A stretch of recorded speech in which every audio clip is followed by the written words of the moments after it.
벌써 한 해의 절반이 흘러갔습니다.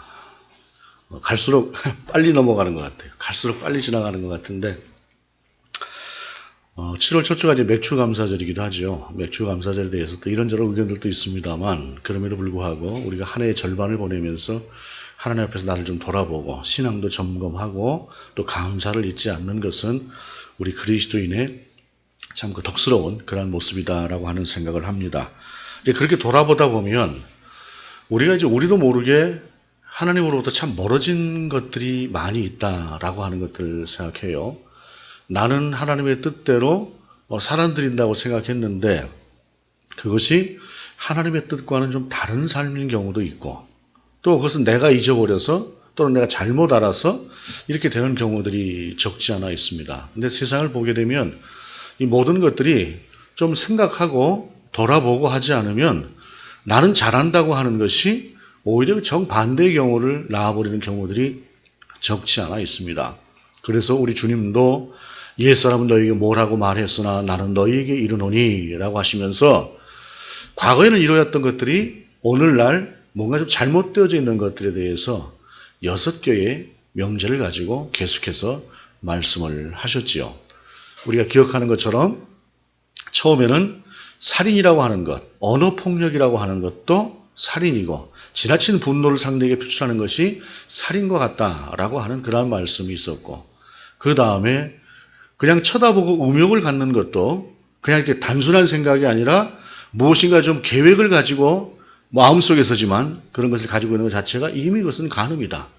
그리고 그 간음의 부분에 이어서 이혼이라고 하는 부분에 대해서도 주님은 새로운 시각에 원래 그리고 본질적인 어떠한 것들을 의미를 우리 가운데 주셨습니다. 그 다음에 말이라고 하는 것, 맹세라고 하는 것도 이 맹세라고 하는 것을 잘못 오용하고 있는 것들에 대해서 우리 주님은 말씀하셨고요.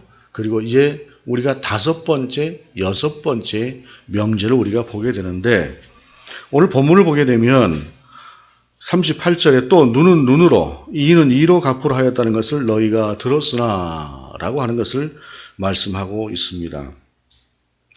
이 눈은 눈으로 이는 이로 갚으라 라고 하는 것은 사실은 수천 년 전에 그 예수님 시대보다 한참 수천 년 전에 있어 왔던 그러한 법이었습니다.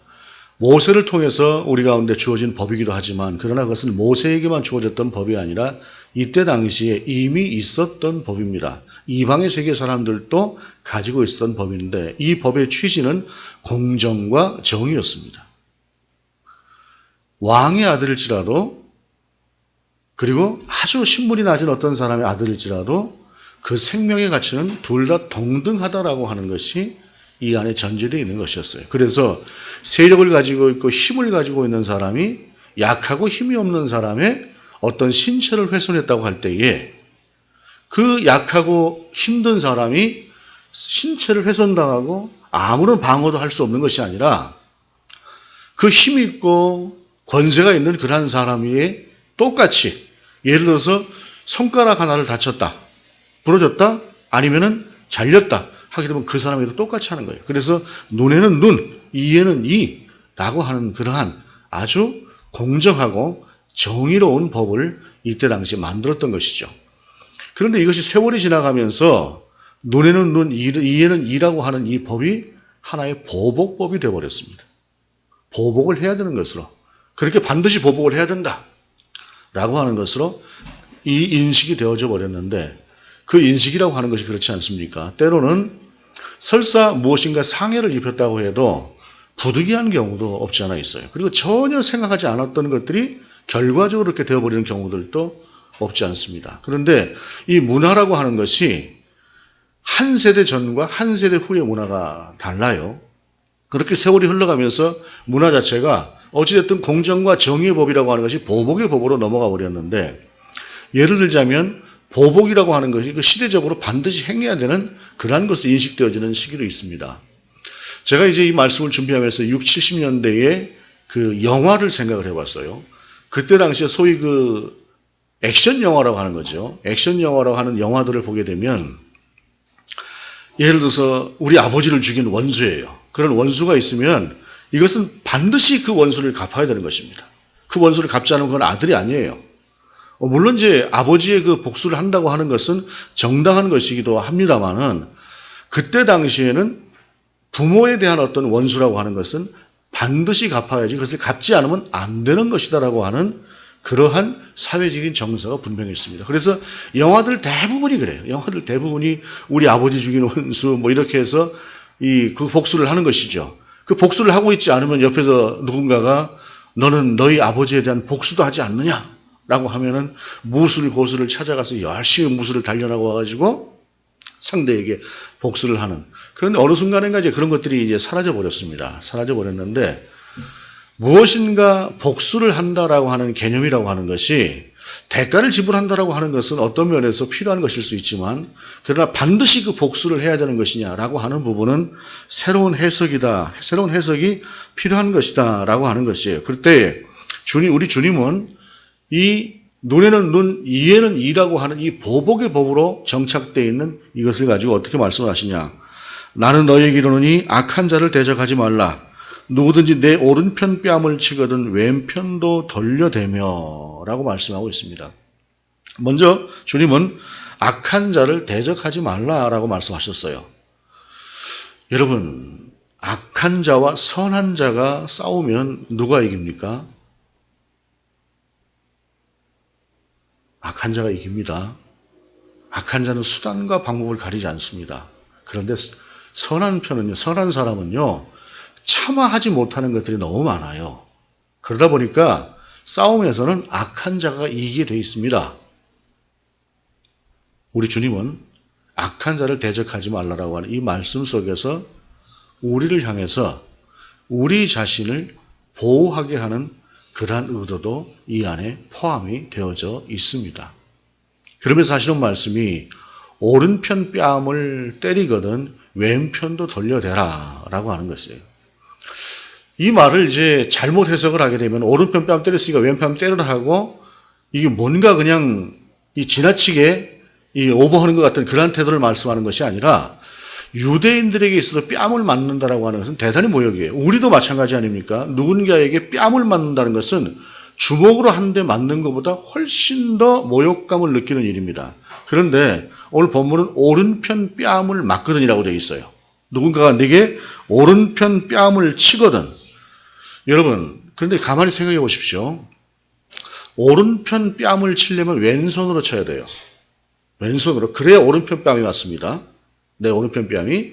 그러면 오른손으로 오른편 뺨을 때리려면 어떻게 할까요? 손등으로 치게 됩니다.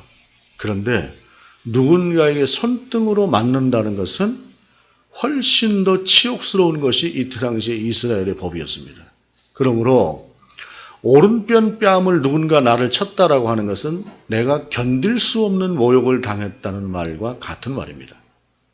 세상을 살다 보면 이 모욕감을 느끼는 경우들이 적지 않아 있습니다. 간혹 이제 이런 경우들, 이 모욕감이라고 하는 것들이 지나치게 되면 집에 와서 잠이 안 와요. 이것을 도대체 어떻게 해결해야 될 것인가? 라고 하는 그러한 끓는 울분으로 그냥 한밤을 새우는 경우도 있습니다. 특히 이제 저 같은 성격은 좀 그런 것이 강해요.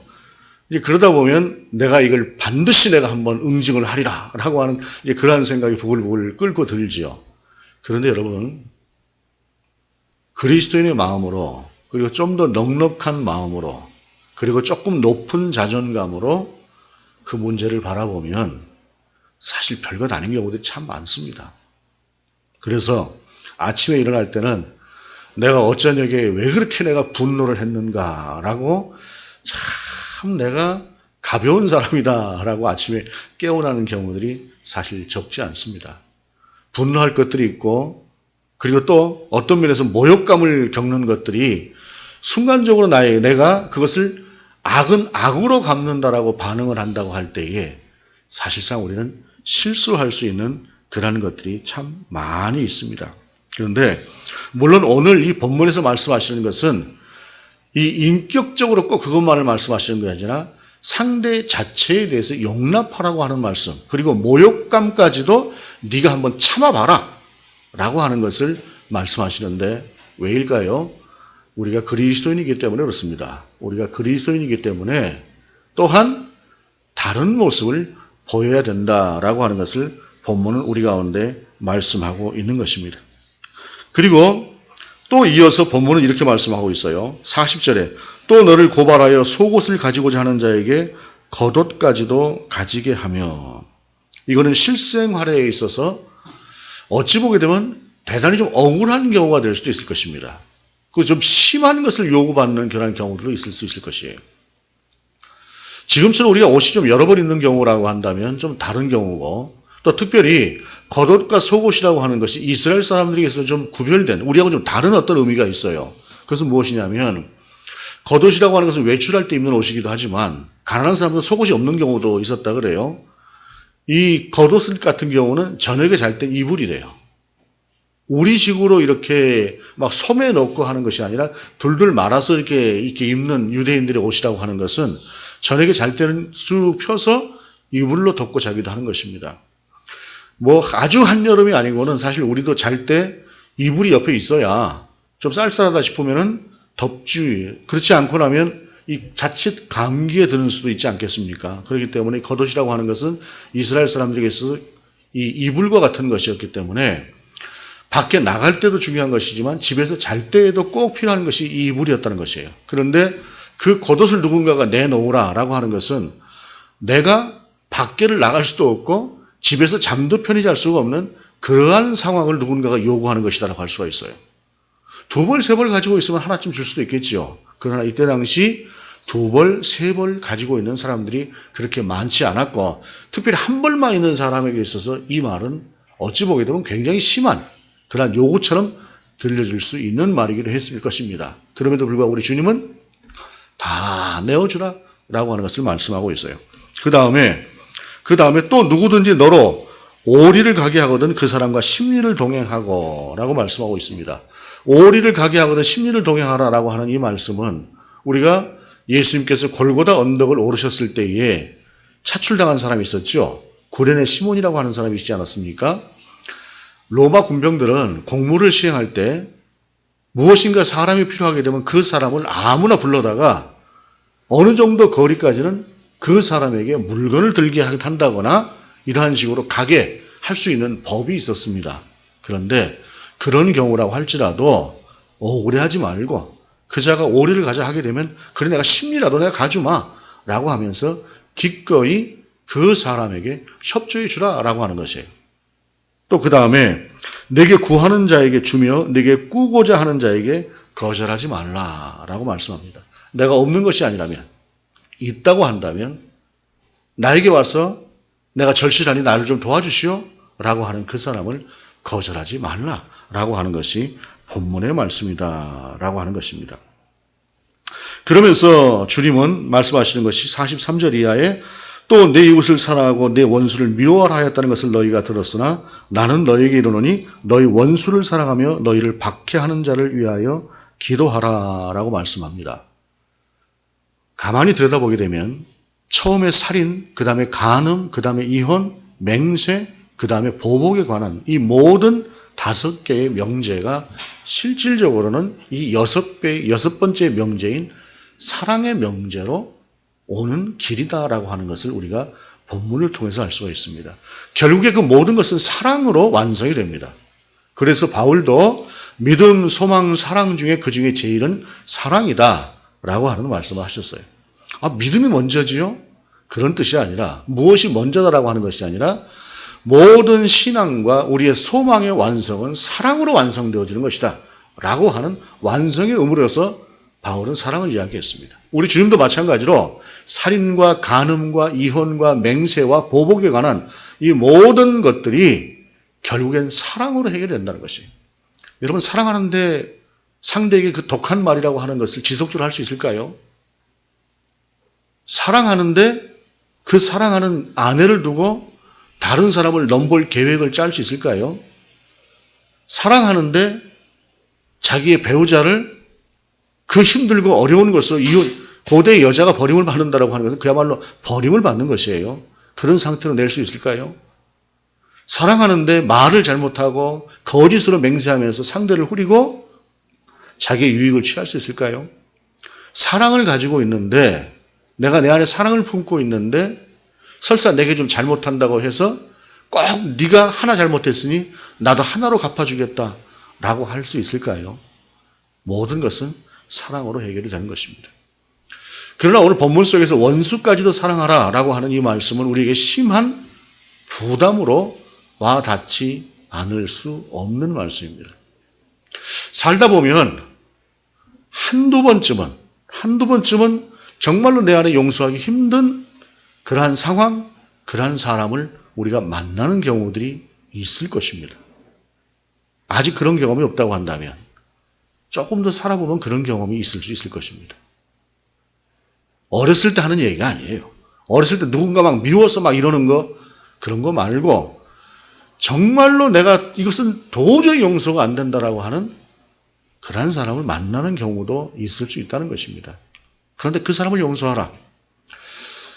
그러한 경험을 해본 사람이 있다고 한다면 정말로 내 마음속에서 분노하고 도저히 용서할 수 없을 것 같은 그러한 사람을 만나본 그러한 일을 경험해 본 적이 있는 사람이라고 한다면 이 말이 얼마나 어려운 말인가라고 하는 것을 우리가 능히 짐작할 수 있을 것입니다.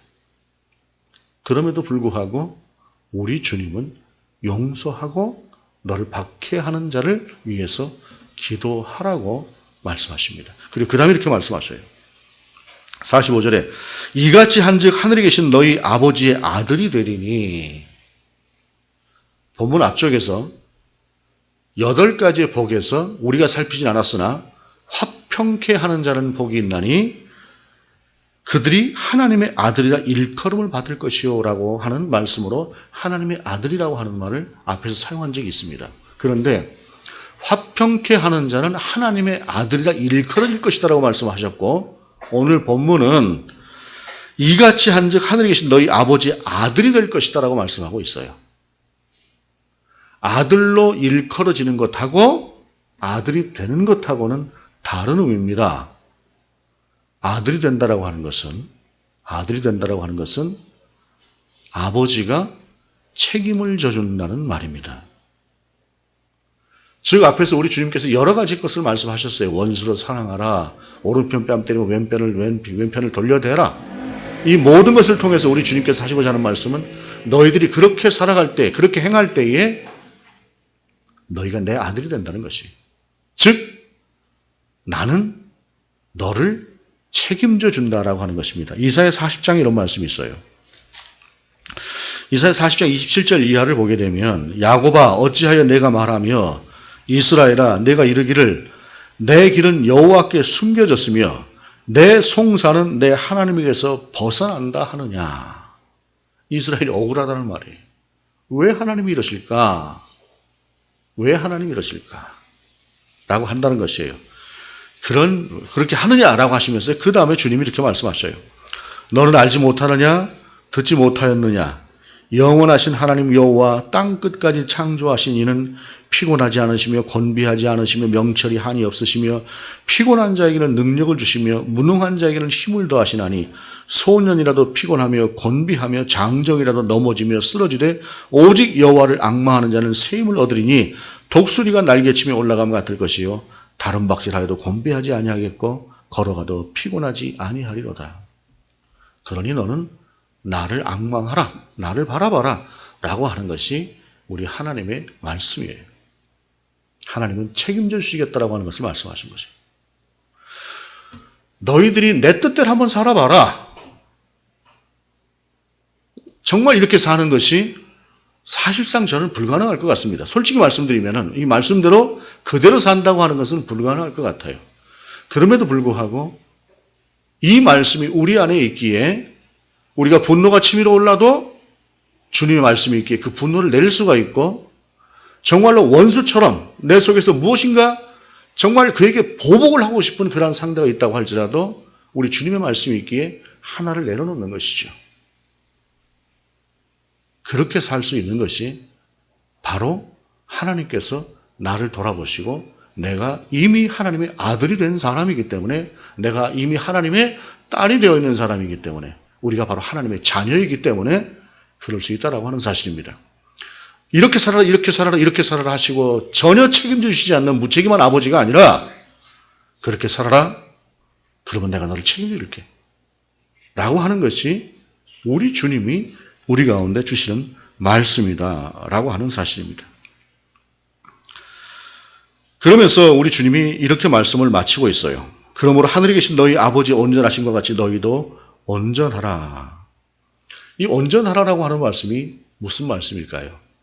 완전하라라고 하는 말씀은 좀 다른 말씀입니다. 온전이다라고 하는 말씀, 이 온전이라고 하는 말씀을 마태복음 이 19장에서 우리 주님께서 또 사용하셨어요. 마태복음 19장을 보게 되면 한 부자 청년이 예수님을 찾아와서 예수님께 여쭙습니다. 제가 어떻게 해야 영생을 얻을 수 있을까요? 그렇게 이 사람이 이야기를 했어요. 그랬더니 율법을 지키면 되고 하나님 뜻대로 살면 되지. 그랬더니 제가 다 했습니다. 이렇게 이야기를 합니다. 그때 우리 주님께서 어려운 미션을 그에게 주시죠. 뭐라고 말씀하시냐면 21절에 그 19장 21절에 예수께서 이르시되 내가 온전하고자 할진대 가서 내 소유를 팔아 가난한 자들에게 주라. 그리하면 하늘에서 보화가 내게 있으리라. 그리고 와서 나를 따르라 하시니. 온전하려면 네가 하기 가장 어려운 것, 네 소유를 팔아버리고 오라는 거예요. 나눠주고 그러고 오라라고 하는 것입니다. 우리가 과연 그렇게 살 수 있을까라고 하는 생각이 듭니다. 그럼에도 불구하고 주님의 말씀이 우리 앞에 있습니다.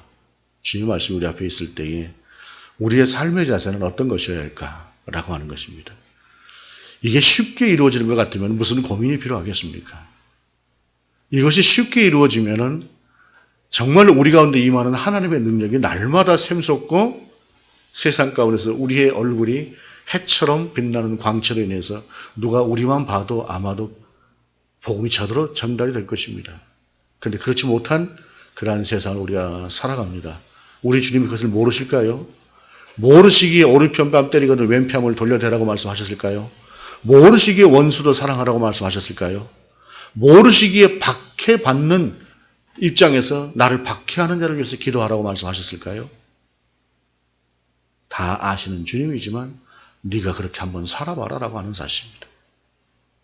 그리고 주님은 이 모든 말씀을 통해서 우리 가운데 말씀하십니다. 모세의 시선을 넘어서 내 시선으로 너희가 세상을 보라는 것입니다. 모세의 시선은 공정과 정의입니다. 공정과 정의라고 하는 것은 이 땅에 얼마나 필요한 일들입니까? 이 땅에 얼마나 불의가 행해지고 있고 공정하지 못한 일들이 날마다 벌어지고 있습니까? 내가 개인적인 어떤 관계에 의한 분노도 있지만 이러한 시대를 바라보면서 생기는 그러한 분노도 우리가 이 안에 품고 있습니다. 그럼 이것이 잘못된 것일까요? 그러한 분노는 우리가 마땅히 품어야 될 분노입니다. 왜냐하면 옳고 그름을 아는 것이니까 옳고 그름조차도 모르면은 그것이 어떻게 그리스도인이고 그것이 어떻게 바른 인격을 가진 사람이라고 할 수 있겠습니까? 그럼에도 불구하고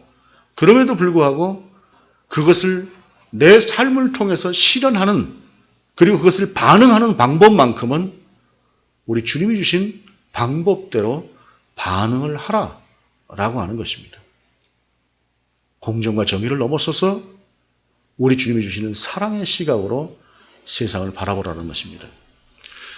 여기에 이러한 주님의 말씀에 우리가 일문일답처럼 그러니 어떻게 살고 그러니 어떻게 살고 이런 대답이 그렇게 쉽게 나올 수 없습니다. 그리고 그렇게 쉽게 나오는 대답은 또 얼마 시간이 지나서 주님의 뜻과는 다른 것으로 우리 삶에 드러날 수 있습니다. 우리가 주님의 시각으로 날마다 세상을 바라보고 날마다 나 자신을 돌아보고 나를 성찰하고 하나님 앞에서 나의 신앙적인 양심을 가지고 돌아볼 때에 정말로 하나님의 사람으로 세상을 품고 돌아볼 때에 그때 하나씩 볼 수 있는 문제입니다. 그럼에도 불구하고 어느 정도의 시간이 지나고 나면 우리는 또한 그곳에서 멀어진 나 자신을 발견할 수 있는 것이기도 합니다. 7월의 첫 번째 주일 한 해의 절반을 내어보낸 오늘 우리가 우리의 신앙을 이 무겁고 이 두렵고 도저히 감당할 수 없을 것 같은 우리 주님의 명령 앞에서 그래도 이것이 주님의 명령이기 때문에 내 안에 이 명령을 품고 한 걸음 더 나아가 보며 그래도 내 삶 속에서 하나씩 적용할 수 있는 부분들을 생각을 해보며 하나님의 사람으로, 하나님의 백성으로, 하나님의 아들로 세워져 갈 수 있는 저와 여러분이 될 수 있기를 원합니다.